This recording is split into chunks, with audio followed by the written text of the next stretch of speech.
பிரியமானவர்களே, அன்பு ரட்சகர் இயேசு கிறிஸ்துவின் நாமத்தில் உங்களுக்கு அன்பின் வாழ்த்துக்கள். எப்படி இருக்கிறீங்க? சுகமாக இருக்கீங்களா? உங்களுக்காக விசேஷமாய் நம்முடைய சால்வேஷன் ஃபுல் காஸ்பல் சபையில் தினந்தோறும் விசேஷமாக நிகழ்ச்சி வைத்துக் கொண்டு வருவோம். ஆகவே நீங்கள் ஆஸ்வதிக்கப்பட்டவர்கள்.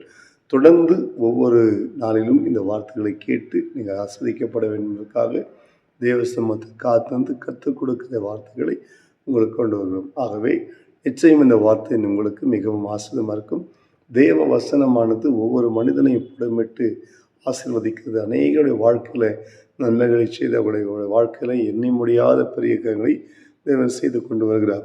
ஆகவே இந்த நாளிலும் கூட கர்த்தர் உங்களோடு பேசுகிற ஒரு வார்த்தை நான் வாசித்து உங்களுக்காக நான் ஜெபிக்க விரும்புகிறேன். ஆமென்.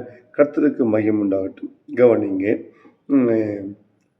நீதிமொழிகள் 2ஆம் அதிகாரத்தில் ஒரு வசனத்தை தேவன் சொல்கிறார். இந்த வார்த்தை நான் உங்களுக்காக சொல்லி நான் உங்களுக்காக ஜெபிக்க விரும்புகிறேன். பாருங்க, 11ஆவது வசனத்தை படிக்கும்போது, நல்யோசனை உன்னை காப்பாற்றும், புத்தி உன்னை பாதுகாக்கும். நீதிமொழிகள் 2ஆம் அதிகாரம் 11ஆவது வசனம் சொல்வது, நல்யோசனை உன்னை காப்பாற்றும், புத்தி உன்னை பாதுகாக்கும். அங்கே நல்ல யோசனை செய்யக்கூடியவர்களாய் மாற வேண்டும். நாம் வாழ்கிற இந்த உலகமானது பொல்லாத உலகம் என்று வேதம் சொல்கிறது. மாத்திரமல்ல, இந்த உலகத்தை தேவனாகி கர்த்தர் நன்மையாய் படைத்திருந்து, ஆனால் சத்துருவானவன் இந்த பூமியிலே பல விரோதமான காரியங்களை செய்தது நிமித்தமாய் இந்த உலகத்தில் எங்கும் இப்பொழுது பரிசுத்தத்தை பார்க்க முடியவில்லை. எங்கே போனாலும் பாவம் மிகுதியாகிவிட்டது. எந்த இடத்தில் போனாலும் உண்மை இல்லாத மக்களாய் மாறிவிட்டார்கள். ஆகவே இந்த உலகத்தில் வாழ்கிற தெய்வ பிள்ளைகளுக்கு நிச்சயமாய் மிக மிக மிக ரொம்ப ஆலோசனை பண்ணி ஞானமாய் நடந்து கொள்ள வேண்டியது அவசியம். அதுவும் ஆவிக்குரிய மக்களுக்கு விசேஷித்த கிருபைகள் தேவை. தேவ சமூகத்தை காத்து ஜெபித்து கர்த்தருடைய பலனை பெற்றுக்கொண்ட நீங்கள் அதே போல் கர்த்தருக்காக வைராக்கியமாக நீங்கள் நிற்க வேண்டும் என்று சொன்னால் வசனம் சொல்வது, நல் யோசனை உன்னை காப்பாற்றுமாம்.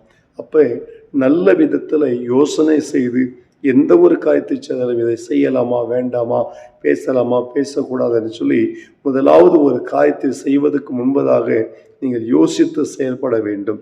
ஆமென். அடுத்ததை பார்க்கும்போது, புத்தி உன்னை பாதுகாக்கும் என்று வேதம் சொல்லுது. அப்போ நல்ல புத்தி உள்ளவர்களாய் நீங்கள் மாற வேண்டும். பாருங்க, புத்தி இல்லாத ஸ்திரியை குறித்து வேதம் என்ன சொல்கிறது? புத்தியுள்ள ஸ்திரீ தன் வீட்டை கட்டுகிறாள், புத்தியில்லாத ஸ்திரீயோ கட்டினை வீட்டை கூட எடுத்து போடுகிறாள் என்று வேதம் சொல்லுது.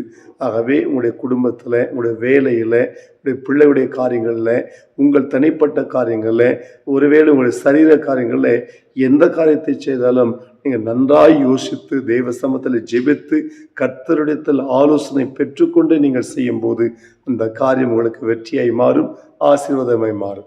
ஒருவேளை நீங்கள் ஊழியம் செய்கிறவர்களானாலும் சரி, சபை வைத்திருக்கலாம், ஒருவேளை கர்த்தருடைய ஊழியத்தை நீங்கள் நிறைவேற்றுவதாக, ஒரு சுவிசேஷ ஊழியத்தை செய்யலாம், இல்லை பிரேயர் வாரியர்ஸாக இருக்கலாம்.